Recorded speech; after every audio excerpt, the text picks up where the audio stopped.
Good morning, good morning, good morning, good morning everyone. Magandang umaga po. Welcome to BCF Purity. Andito po tayo ngayon sa Bahay Sambahan, one of the sister churches of BCF Coronadal. We take another live kasi medyo maraming technicalities and we face, it's good, no? Kasi nga, every day we are subject for improvement. Right? Pakisabi sa katabi mo, walang perfect na tao. Pero merong perfect na Diyos. Ngayong umaga, pag-usapan natin ang banal na Espiritu. The Holy Spirit, the final triune God. Marami sa panahon ngayon ay hindi nakakaalam, tumatawag sa banal na Espiritu, kahit yung mga kasamahan natin pa nagpipray, right? Sinasabi nila, send forth your Holy Spirit. Pag nananalangin sila, Lord, please send forth your Holy Spirit. Ang tanong, alam ba natin kung saan ang banal na Espiritu at kung ano ang kanyang tungkulin sa panahong ito? We are now in these last days, kaya alamin natin kung sino ang banal na Espiritu at ano ang kanyang mga tungkulin ngayong huling mga araw na ito. Let's proceed with our first verse, no? Genesis 1 verses 1 to 3. Sabi ng salita, nang pasimula ay nilikhaan ng Diyos ang langit at ang lupa. Ang lupa ay walang hugis o anyo. Dilim ang bumabalot sa kalaliman at kumikilos ang Espiritu ng Diyos sa ibabaw ng tubig. Sinabi ng Diyos, magkaroon ng liwanag, at nagkaroon nga. Kung titingnan natin, kahit noong creation pa, andun na ang Espiritu ng Diyos. Kaya nga, pagsalita ng Ama, sabi niya, magkaroon ng liwanag, at nagkaroon nga. Kung titingnan natin, pagsusubaybay natin sa salita ng Diyos, noon ako ay hindi pa masyadong nakakaintindi kung ano ba talaga ang ibig sabihin ng Trinity. At marami din pangyayari ngayon sa mundo na nagkakaroon sila ng debate dahil sa Trinity na ito. One God, three in one. Right? Kagabi, we have the time with Sir Albert na mag-join doon sa Young Professional Fellowship, na doon talagang pinakita ng Panginoon sa pamamagitan ng illustration na ginawa ng ating senior pastor, Pastor Marlene Jovero. Maraming tao ang na-bless. Kaya nga yung mga young professional, kailangan nating malaman ang katotohanan.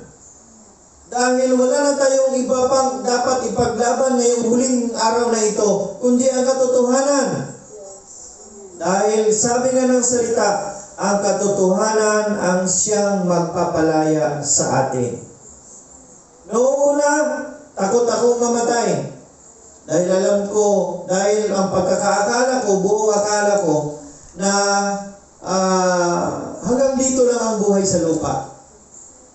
Pero nang malaman ko ang katotohanan sa pamamagitan ng salita ng Panginoon na mayroon palang buhay na walang hanggan at mas masaya doon kaysa dito.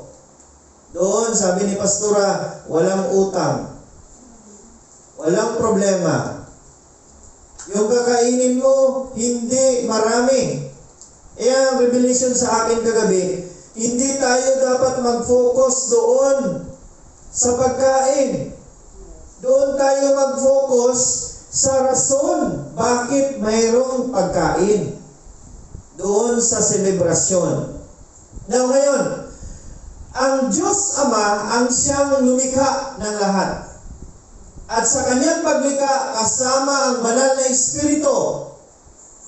Sasabihin ko sa inyo, kahit noong creation pa man lang ay kumpleto itong tatlo.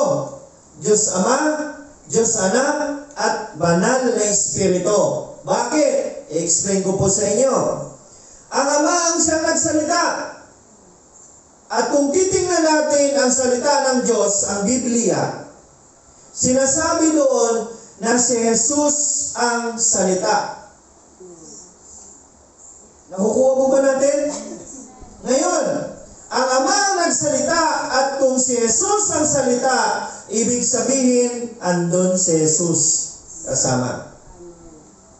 Ngayon, dumating ang Banal na Espiritu at ang sabi niya, ang Banal na Espiritu ay kumikilos sa kalaliman, bumabalot sa kalaliman at kumikilos sa ibabaw ng tubig.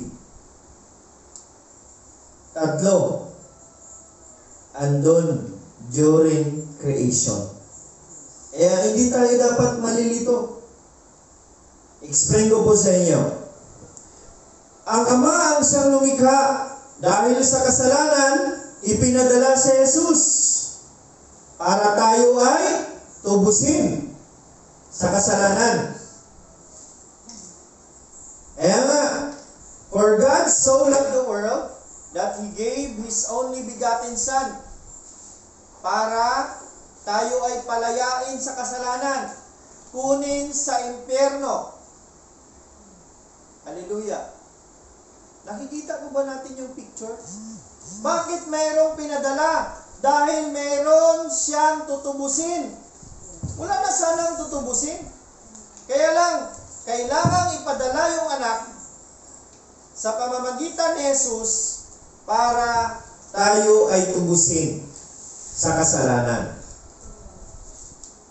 Ngayon, tapos na ang Ama, nilikha niya na ang lahat, pinadala si Jesus sa misyon na tayo ay palayain sa kasalanan. At during those time na nandito si Jesus sa lupa, ang kanyang sinasabi, hindi ko kagustuhan ito, kundi ito ay kagustuhan na nagpadala sa akin. Yun ang Ama. Titingnan natin kung kasama pa rin ba ni Jesus ang Banal na Espiritu at ang Ama. Later on, malalaman natin yan. Pero ina-advance ko na sa inyo, ang nagbigay ng kapangyarihan kay Jesus ay ang Banal na Espiritu. Nakukuha mo ba natin yung tatlo ngayon? Amen?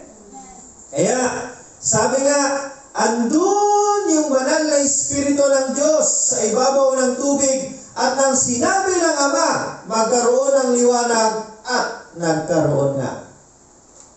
Andun ang Ama na siyang lumikha. Andun si Jesus na ang salita. Titingnan natin John 1:1, right? In the beginning was the Word, and the Word was with God, and the Word is now God. Titingnan natin. Alam niyo ba yung story ng ng ipinanganak si Jesus? Right? Sino ba dito noon nag-i-angelo sa inyo? Di ba sinasabi doon? And the Word became flesh. Yung salita naging tao sa pamamagitan ni Jesus.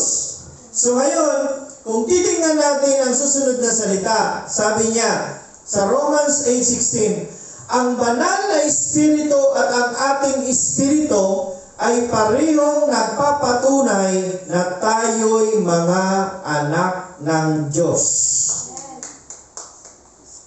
Ibig sabihin, kung wala ang Banal na Espiritu, ikaw ay hindi magiging anak ng Diyos.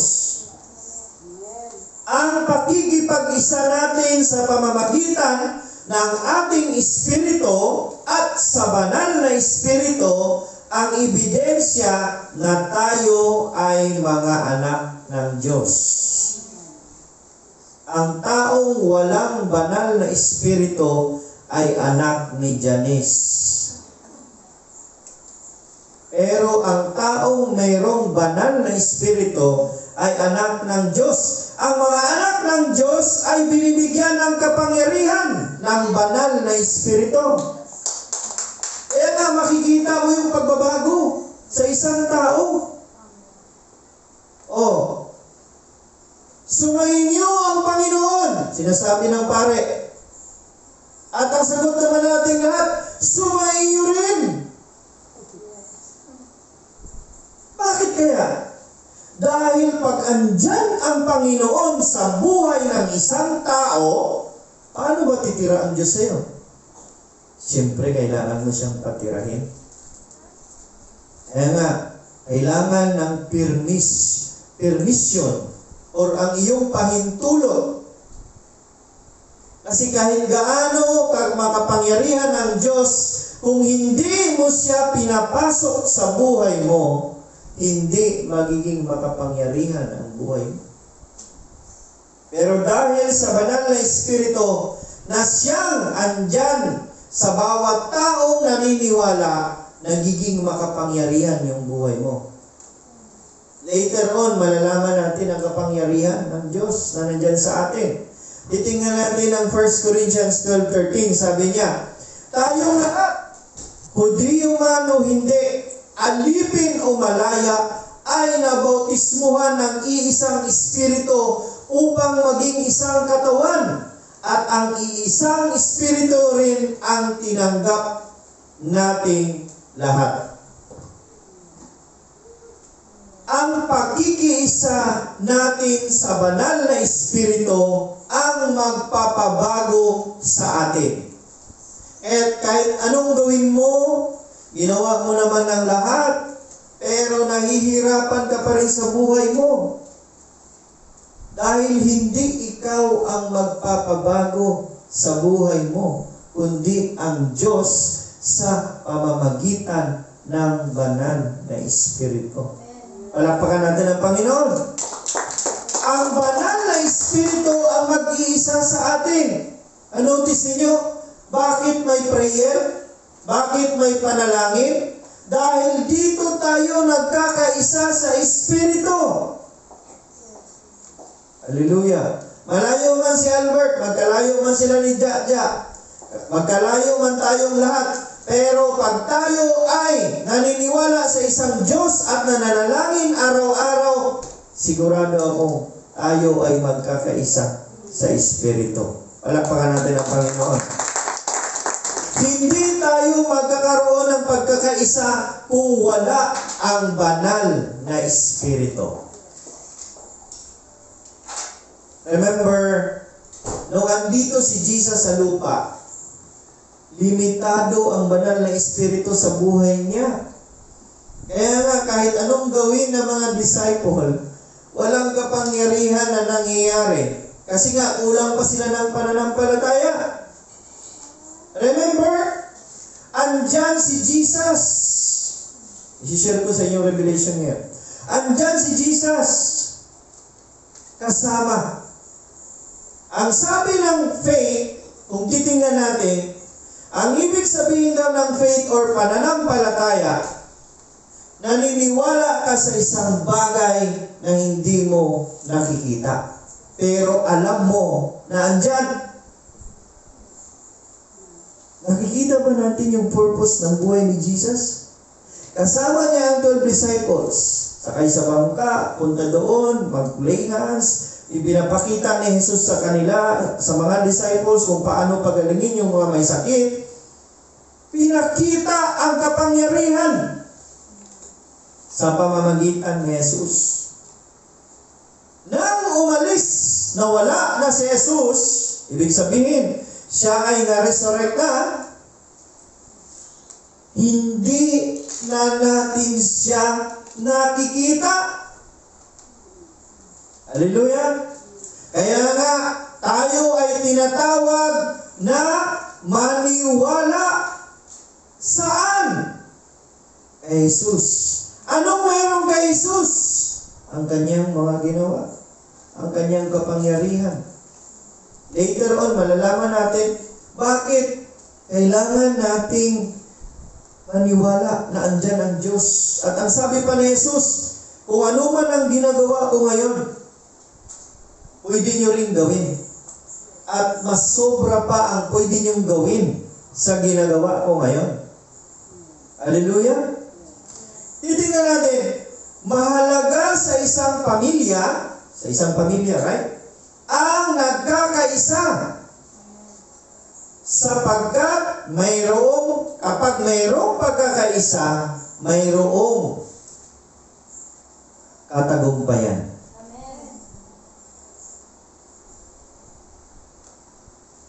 Kung ikaw ay palaging nananalangin sa iyong pamilya, at kung hindi lang ikaw, maraming nananalangin, mas lalong gagalaw ang Panginoon. Dahil ang ino-honor ng Panginoon ay ang iyong pananampalataya. Nawala si Jesus, naiwan ang salita. Ang sabi niya sa kanya mga disciples, paniwalaan niyo lang ang aking sinabi. Kaya nga, kung gusto mong makita ang mga bituin, kailangan mo nang magkaroon ng gabi. Diba? Mayroon kasing 3 layer ang langit. 3 layers of heaven. First layer is yung makikita mo araw. Andiyan yung clouds. Yeah? That is the first layer of heaven. Kaya nga nakikita mo siya by day. Right? The second layer of heaven, andiyan yung stars, moon. Nakikita mo siya by nighttime. Now, how about heaven? Paano mo makikita ang langit? You can see it by faith. Palagpakan natin ang Panginoon. Diba? It's all about faith. Kaya nga, kung titingnan natin sa John 3:5, sumagot si Jesus, sinasabi ko sa iyo ang totoo, hindi mapapabilang sa kaharian ng Diyos ang hindi ipinanganak sa pamamagitan ng tubig at banal na Espiritu. Ang kaharian ng Panginoon ay may batas. Dito sa lupa, mayroon tayong batas na sinusunod. Right? Kung hindi ka kabilang or kasali sa kaharian, hindi mo mai-enjoy ang pabor at biyaya ng kaharian. Ibig sabihin, tayo ay dapat ay magpabilang sa kaharian. I remember one time nang kami ay nag-attend ng Asian Jamboree. International Jamboree ng Boy Scouting. Sabi ng mayor ng Tagum, you came from other country. Marami din ang andito nang galing sa Pilipinas. Dito tayo ngayon sa Tagum. Ngayong hapon na ito, kayo ay dinideclare ko na kayo ay taga-Tagum. Taga-Taguminos, ang term niya na ginamit. Lahat ng anong meron dito sa Tagum, mai-enjoy ninyo.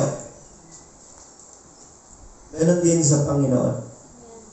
Pag tayo ay andyan, nasasakop sa kanyang kaharian, right? Tayo ay mag-i-enjoy kung anong meron sa kaharian. Ano ba bang meron sa kaharian? Right? Ano ba ang meron doon? Sabi ng salita, in the kingdom of God, there is righteousness. Ano ba righteousness? Andun yung katwiran. Pangalawa, peace, katahimikan, and joy, kagalakan. Praise God. Nandyan si Ma'am Joy ngayon. Nare-remind tayo na andyan tayo sa kaharian ng Panginoon. Palakpakan natin ang Panginoon. Kaya nga, it is a must na ma-born again tayo. Ano ba ibig sabihin ng born again? Ipanganak kang muli sa Espiritu. Paano ba ipanganak muli sa Espiritu? Siyempre, yung una mong gawin, Romans 10:9-10. Kailangan mong tanggapin si Jesus bilang iyong Diyos at tagapagligtas. At ikaw ay mabibilang na sa kaharian ng Panginoon. Dahan-dahan mong maramdaman ang iyong buhay na nagbabago. Dahil ang totoong gawain, pakay ng banal na Espiritu sa buhay ng bawat isa sa atin ay baguhin tayo. Tingnan natin ang creation, right? Paano ba tayo ginawa? Sabi ng salita, ginawa tayo na kawangis kagaya ng Diyos. At kung dahil sa kasalanan, ikaw ay hindi naging kagaya ng Diyos, naging kagaya ka ng mundo. Kaya naman ngayon, pinadala ang banal na Espiritu para ikaw ay ibalik sa iyong orihinal. Kung sino ka.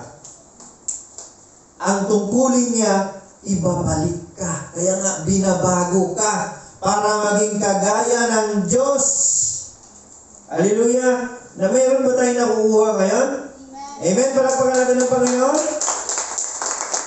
2 Corinthians 13:13, sabi ng salita, naway sumainyong lahat ang biyaya ng ating Panginoong Jesucristo, ang pag-ibig ng Diyos at ang pakikipag-isa ng banal na Espiritu. Titingnan natin ang buhay ni Jesus. Si Jesus, alam niyo ba, nag-antay. Nag-antay siya. Paano siya nag-antay? Na-remember ninyo yung sitwasyon doon sa Jordan River? Andun si John the Baptist, right? Si John, andun si John, brother. Nagbabautismo si John ng kapanahunan niya.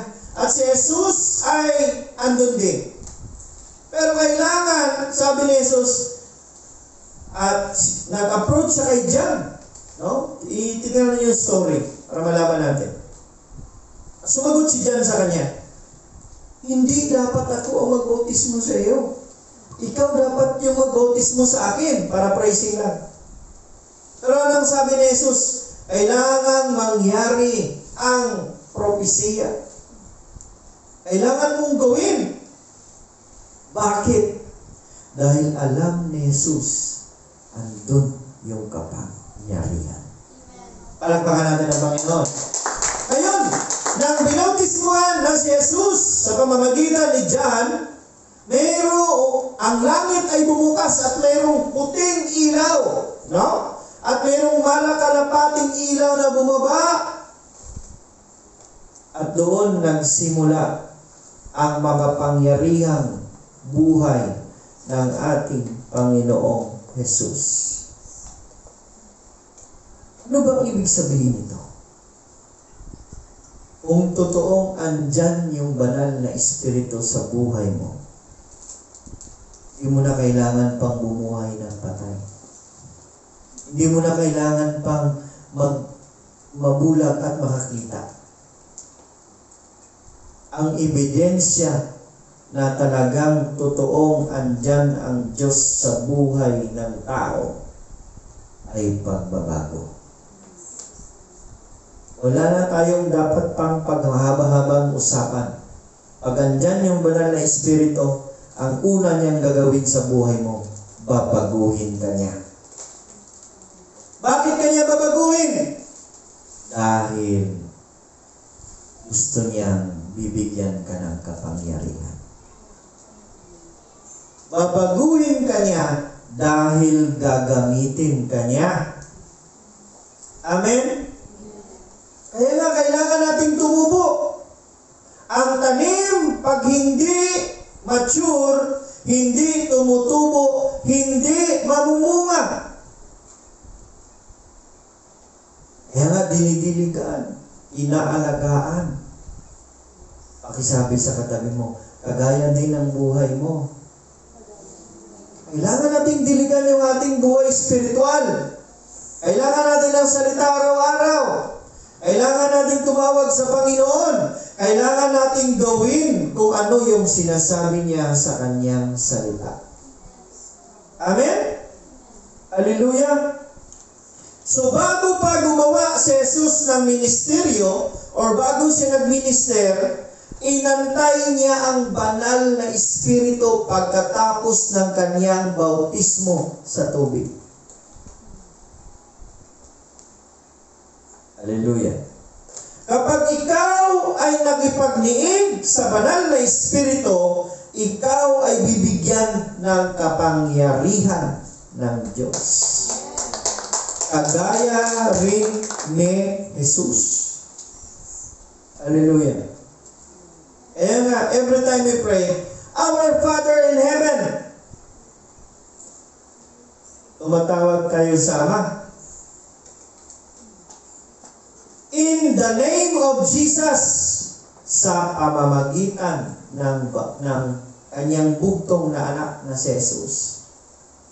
Sabi ni Pastora kanina umaga, ay kagabi, bakit nga ba hindi tayo pwede makadirect sa Ama? Bakit? Pwede naman tayong dumag-direct sa Ama. Tumawag sa Kanya. Lahat tayo ay makasalanan. Ang Ama ay banal.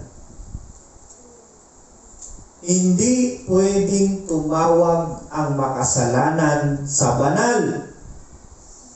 Kailangan niya ng banal rin. Si Jesus ang siyang banal para tayo ay makakonek sa Ama. Kaya nga, doon tayo dumadaan sa ating panalangin. At kailangan natin ang banal na Espiritu na gumalaw. Kaya nga, tinuturuan natin yung mga anak natin, kahit yung mga bata. Our Father in Heaven, in the name of Jesus, by the power of the Holy Spirit, pakisabi sa katabi mo, kompleto.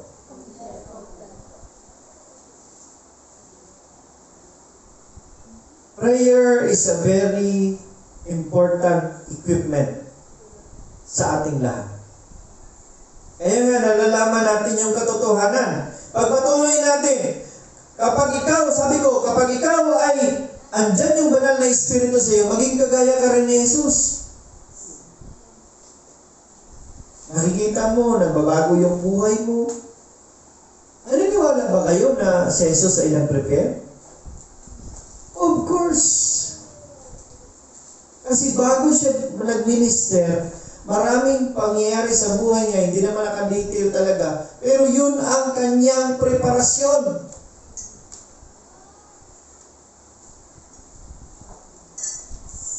Kaya nga, yung buhay niya dito, naging makapangyarihan. Pag sinabi niyang makakita ka, talagang makakita ka. Pag sinabi niyang, o sige, lumakad ka, ay kapag ikaw ay lumpo, at talagang makakalakad ka. At kapag ikaw ay mayroong sakit, sabihin ka niya, magaling ka na. Ganun ang buhay ni Jesus. Ngayon, parehong banal na Espiritu ang andun kay Jesus, ang andyan sa atin ngayon. Palakpakan natin ang Panginoon. So, at the time na tinanggap mo si Jesus sa pamamagitan ng salita, siyempre confess, nagiging born again ka na. Ibig sabihin, ipinanganak ka muli sa iyong espiritu. Hallelujah? And kailangan mong tumubo sa iyong espiritu. Kailangan mo ng salita araw-araw. Bakit? Dahil ang salita ng Diyos ay ang pagkain ng ating espiritu. Diyan tayo tutubo. Hallelujah? At ikaw ay tutubo at magiging mature.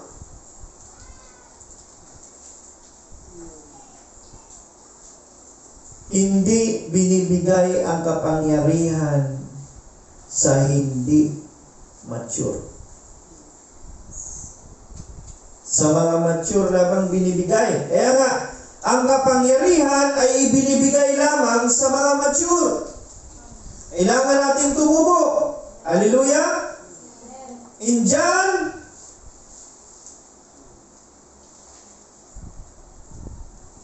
14:9-14. Sabi ng salita, sumagot si Jesus, Felipe, ang tagal na nating magkasama, hindi mo pa rin ba ako kilala? Ang nakikita sa akin ay nakikita na rin sa Ama. Okay? Ibig sabihin, si Jesus ang insaktong representasyon ng Ama. Hindi mo nakikita ang Ama, pero andyan si Jesus. Sabi niya, kung ano andun sa Ama, tingnan mo dito sa akin. Hallelujah! Paano mo nasabing ipakita ko sa inyo ang Ama? Hindi ka ba naniniwala na ako ay nasa Ama at ang Ama ay nasa akin? Faith. Pananampalataya. Ang mga salitang sinasabi ko sa inyo ay hindi nanggaling sa akin, kundi sa Amang nasa akin. Titingnan mo, blessed talaga tayo. Dahil nalaman natin ang katotohanan ito. Hindi lahat ng tao alam ito. Amen? Siya ang gumagawa ng mga bagay na ginagawa ko. Hallelujah! Maniwala kayo na ako ay nasa Ama at ang Ama ay nasa akin. Kung ayaw ninyong maniwala sa sinasabi kong ito, maniwala man lang kayo dahil sa ginawa ko. Ano bang ginawa na Jesus? Binuhay yung patay. Lakad sa ibabaw ng tubig. Binigyan ng paningin ang mga bulag. Ang mga lumpo ay pinalakad. Ang mga may sakit ay pinagaling. Yun ang kapangyarihan ng Ama. Hallelujah! Bless ba tayo ngayong araw na ito? Patuloy natin. Sinasabi ko sa inyo ang totoo. Ang sumasampalataya sa akin ay nakakagawa rin ng mga ginagawa ko. At higit pa rito ang magagawa niya dahil pupunta na ako sa Ama. Tapos na ang Ama. Ginawa. Tapos na ang Anak. Tinubos. Nakukuha ba natin ang mensahe ngayon? Andun ang Ama sa langit. Andun ang Anak sa kanan niya. Andito ang banal na Espiritu kasama natin. Palakpakan natin ang Panginoon. Are you blessed today? Amen. At anuman ang hilingin niyo sa aking pangalan. Ano ang pangalan yun? Hindi kay Pedro. Hindi kay Pablo. Jesus lang. Ako nasanay din ako noon eh. Alam niyo kasi ako ay Notre Dame din. First period, prayer before the class. After first period, prayer after the class.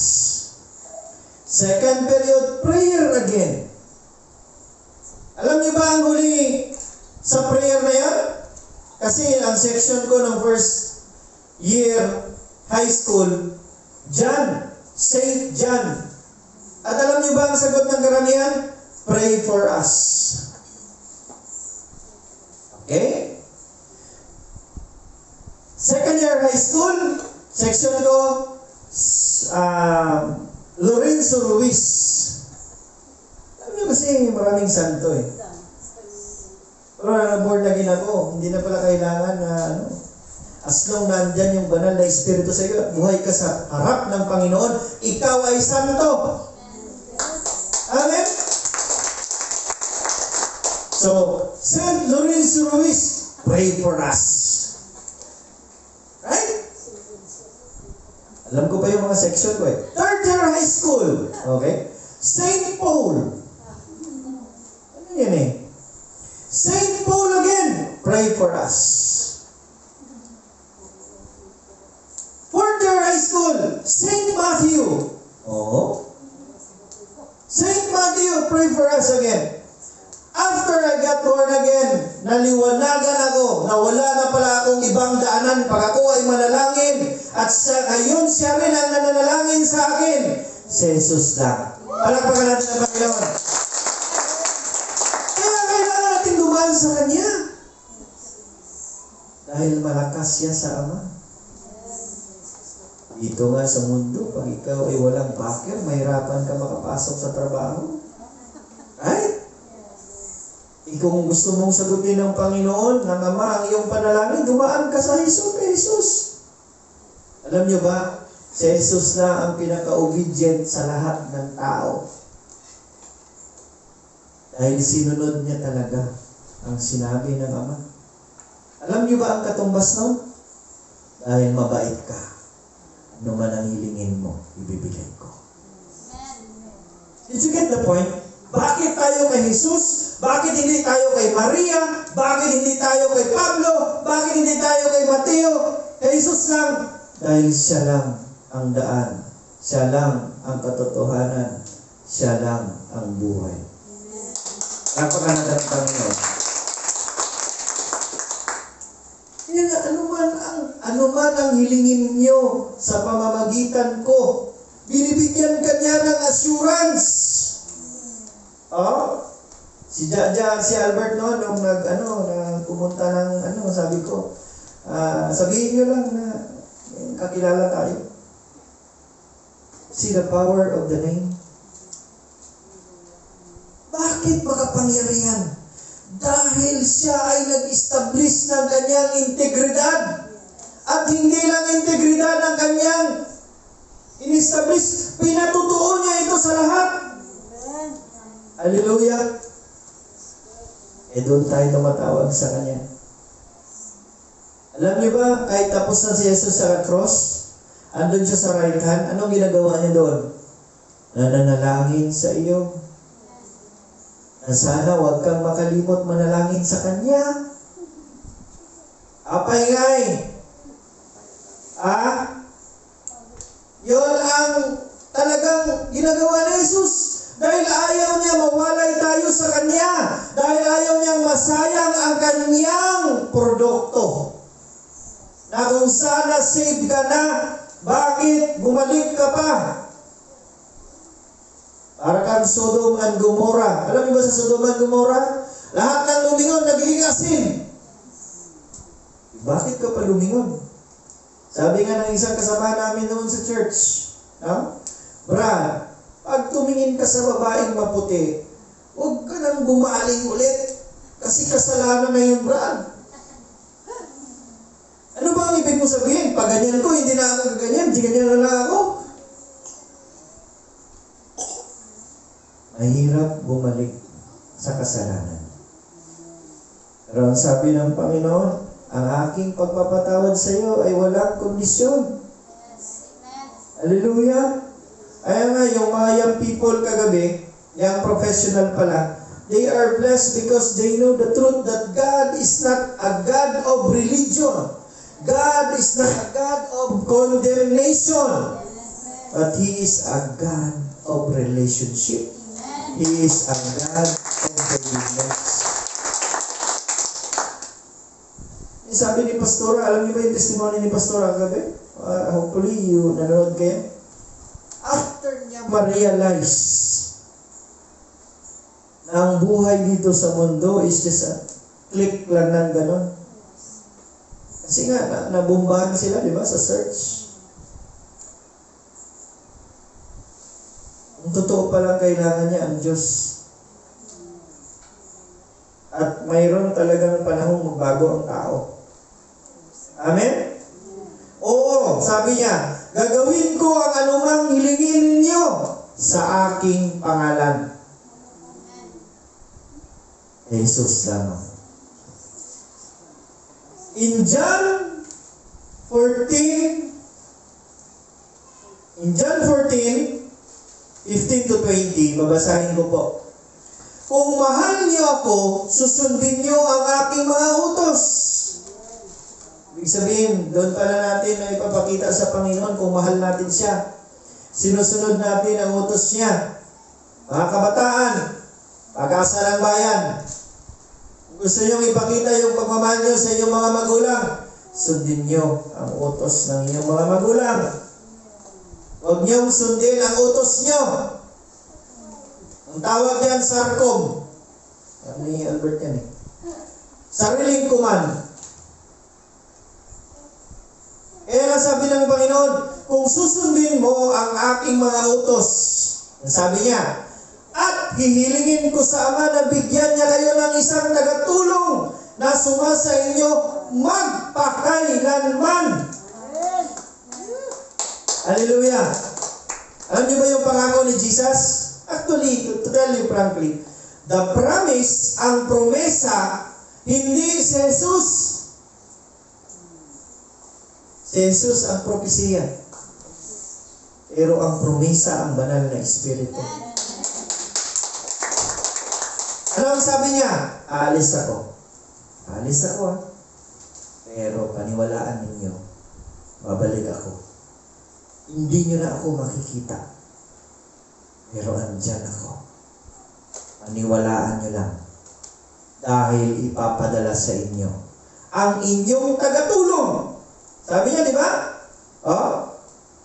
At ihilingin ko sa Ama na bigyan niya kayo ng isang tagatulong na sa inyo magpakailanman. Remember, helper. Ito yung tungkulin ng banal na Espiritu.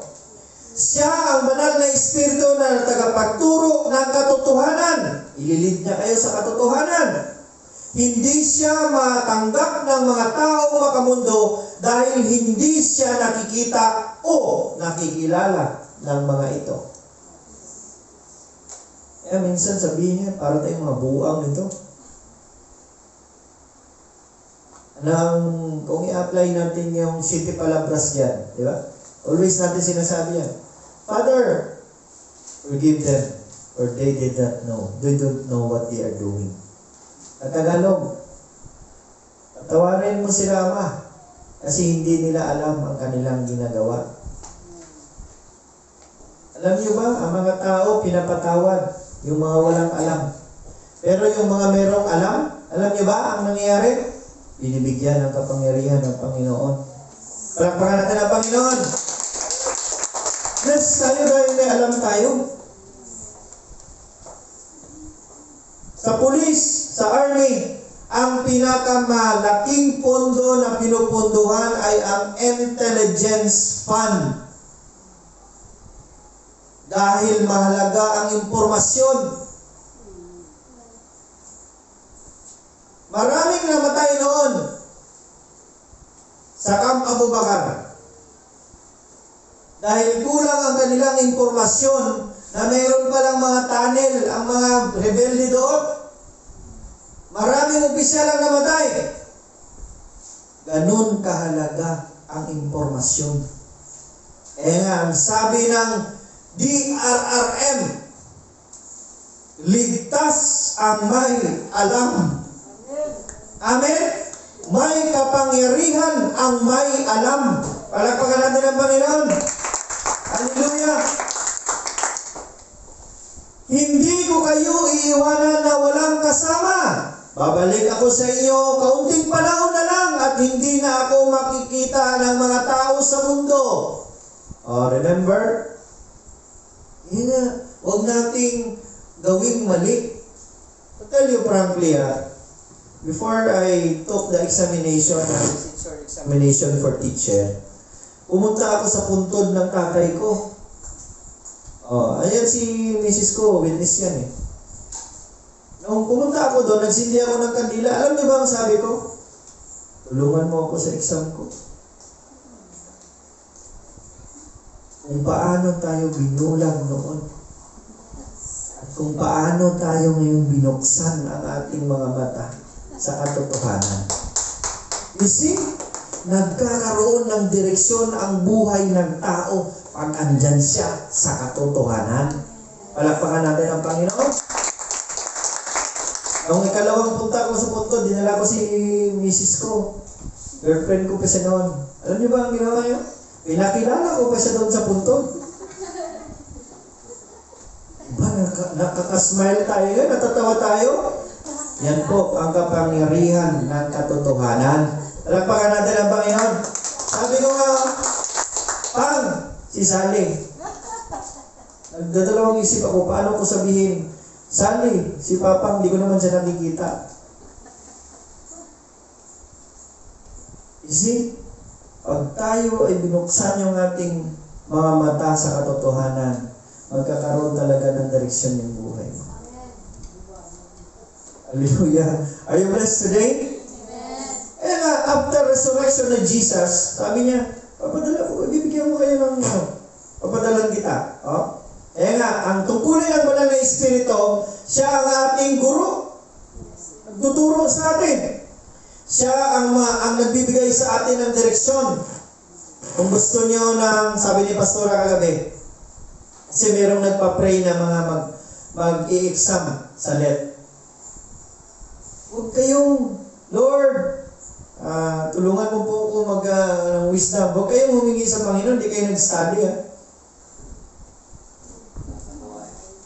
Nag-sharing kami ni Albert kagabi. Sabi niya, sa exam ko sir, parang saksak sinagol na yun sir. During my examination also, principal's examination, it was, sabi ko nga, I need prayer. Kasi parang kinakabahan ako prior na mag-exam ba. Tapos nag-ihi ka lang ng ihi palagi. Ay, pero pag andyan pa yung banal na Espiritu, bibigyan ka niya ng peace. First and foremost, you are doing this because you want to glorify God of the result. Right? Hallelujah. So, in-explain. Sabi niya, pagkatapos ko dito, papadalan ko kayo ng tagatulong. Yun ang banal na Espiritu. Kaya nga, ang sabi niya, sa Galatians 5:22-23, ngunit ito ang mga bungang makikita sa taong namumuhay sa kapangyarihan ng banal na Espiritu. Hallelujah. Pag wala ito, ibig sabihin, Spirit of the Glass ang dyan sa kanya. Meron siyang pag-ibig. I always tell to FM na just pray. Ipataas mo, ipaibabaw mo yung unconditional love. Right? Kagalakan. Kasi minsan, tinitest tayo ng Panginoon, right? God is not the God of test. So somehow, binibigyan na tayo ng sitwasyon para i-hire natin yung ating pananampalataya. Paano ba natin? I-apply natin yung salita. Paniwalaan natin. Right?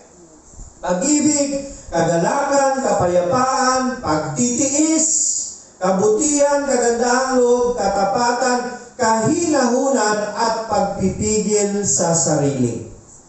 Kung ganito ang pamumuhay natin, hindi natin malalabag ang utos ng Diyos. Pasalamat tayo ngayon. Ang banal na Espiritu ay patuloy na gumagalaw sa buhay natin. Noon, madali tayong mainitin yung ulo natin. Noon, mahirap tayo magpatawad. Right? Pero dahil andyan na tayo sa Panginoon, kahit tayo mismo hindi makapaniwala na pwede pala tayong magbago. Amen? Kaya nagiging mensahe yung buhay mo. At always mong sinasabi, hindi ako yun dahil sa Diyos na andyan sa akin. Sino yun? Ang banal na Espiritu. Palakpakan natin nga. Are you blessed today? A series of topic gusto ng ating senior pastor na maintindihan talaga kasi maraming simbahan ngayon na nakapokus lang talaga kay Jesus. Jesus reigns! We are now in the year of the Holy Spirit. Kailangan nating i-familiarize kung sino at kung ano ang andyan sa banal na Espiritu. Next Sunday, Sister Sally will be sharing again more about the Holy Spirit. I will be with you spiritually as we continue to pray for one another, with one another. Correction natin Sometimes kasi we are always asking prayer, please pray for me. Are you praying for yourself? Then if you are praying for yourselves, the statement must be like this: please pray with me. Do not throw to other people the responsibility of praying for you. Did you get the point? Amen? Naging teacher na ako ngayon. But today, I believe that the Word of God has been delivered. Praise God sa ating mga live stream viewers. I'm inviting everyone right now, tumayo po tayong lahat. Tanggapin natin ang banal na Espiritu na siyang tutulong sa mga buhay natin. Nandyan siya para tulungan tayo. Ang promisa ng Panginoon, tumawag lang tayo sa Kanya. At ang sabi ng salita, kailangan nating ma-born again. At ang magiging born again ay kailangan tanggapin muna natin si Jesus bilang ating Diyos at tagapagligtas. Pikit natin ang ating mga mata, kahit na yung mga live stream viewers natin. Taas ang ating dalawang kamay, tandaan ang ating pag-surrender sa Diyos. Dahil alam natin na kung wala ang Panginoon, wala tayo. Lahat tayo ay magsabi, Ama naming nasa langit, maraming salamat sa iyong bugtong na anak na si Jesus. Naniniwala ako na siya ay namatay para sa aking mga kasalanan. Ang kanyang dugo ang siyang kabayaran at naglinis ng lahat kong mga kasalanan noon, ngayon at sa darating pa. Binubuksan ko ang aking puso. Jesus, tinatawag kita. Pumasok ka sa buhay ko. Banal na Espiritu, tulungan mo po akong baguhin ang buhay ko. Alam ko po na ang aking pangalan ay nailista na sa aklat ng mga buhay. Simulan sa araw na ito, ako ay kasama niyo na sa iyong presensya. Ito po ang aking samot dalangin. Sa pangalan ni Jesus, ang lahat ay magsabi na Amen. Kasi po ang iyong mga kamay, manalangin ako sa inyo. Our Father in Heaven, in the name of Jesus, maraming salamat Panginoon sa linggong ito. Salamat na binigyan mo kami ng pagkakataon na makarinig ng iyong salita. Kasi ang magbibigay sa amin ng kaparaanan na malaman ang katotohanan dahil ang katotohanan lamang ang siyang magpapalaya sa amin. Bless mo ang mga taong nakarinig. Hayaan mo ang iyong salita ang siyang maitanim sa puso ng bawat isa. At ang iyong banal na Espiritu ang siyang pagpapatubo nito. At somehow, pagkatapos ng fellowship na ito, we pray for your change. We pray, Lord, for your power.